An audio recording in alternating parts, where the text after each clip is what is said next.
Lomba Syarhil Quran dalam Musabaqah Tilawatil Quran mahasiswa Universitas Hasanuddin menampilkan perpaduan antara tilawah, terjemahan ayat, serta penjelasan makna yang disampaikan secara sistematis. Berbeda dengan cabang tilawah yang berfokus pada keindahan membaca Al-Quran, Syarhil Quran menuntut peserta untuk mampu menjelaskan kandungan ayat, sehingga pesan yang terdapat di dalamnya dapat dipahami oleh para pendengar. Dalam perlombaan ini, setiap tim terdiri dari 3 orang dengan peran yang berbeda. Satu peserta bertugas melantunkan ayat suci Al-Quran, satu peserta menyampaikan terjemahan ayat, dan satu peserta lainnya menjelaskan makna serta pesan yang terkandung dalam ayat tersebut. Seluruh bagian penampilan harus disampaikan secara selaras dan terstruktur, agar pesan yang dibawakan dapat tersampaikan dengan baik kepada para juri maupun audiens.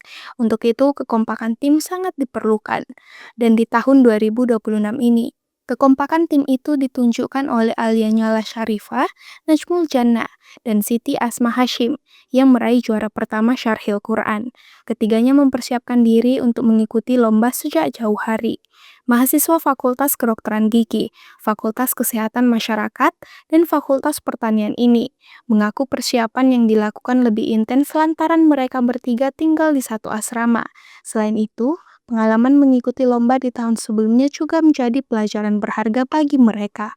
Mungkin kalau untuk persiapan itu sendiri, jujur kami ini ketiganya itu dari fakultas yang berbeda.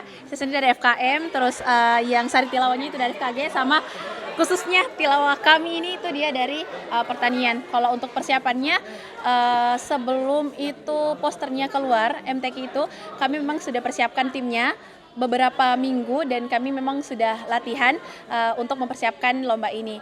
Kalau untuk terkait pesan dan kesannya sih kayak kami sebenarnya terharu Kak, terharu banget karena betul-betul tidak expect bisa dapat juara satu. Mungkin ada kesan dan kesannya.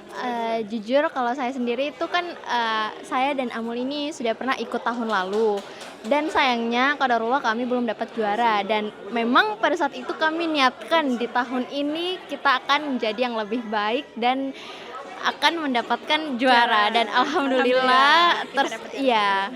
Dan kalau Kak Asma?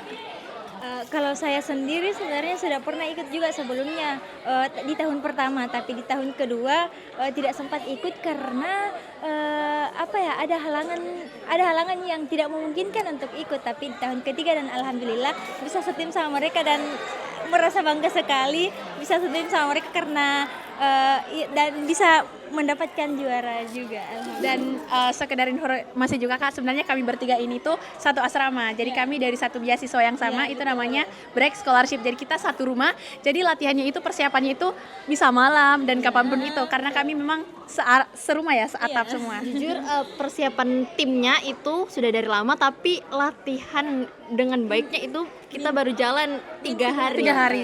Iya, betul, Dan Kak. baru maksimal Hamin 2, Hamin satu Samba, yang Iya. semalam loh. Iya sih Kak. Baik Asma, Najmul maupun Alia Nyala mengaku bangga dengan tim mereka, di mana keberhasilan tim mereka menunjukkan jika kekompakan dan kerjasama menjadi salah satu kunci penting dalam perlombaan Syarhil Quran. Dari lomba Syarhil Quran, mahasiswa dituntut tidak hanya mampu membaca Al-Quran dengan baik, tetapi juga dapat memahami serta menyampaikan pesan dan nilai-nilai yang terkandung di dalamnya kepada masyarakat luas. Feni Septianismuel, Unhas TV.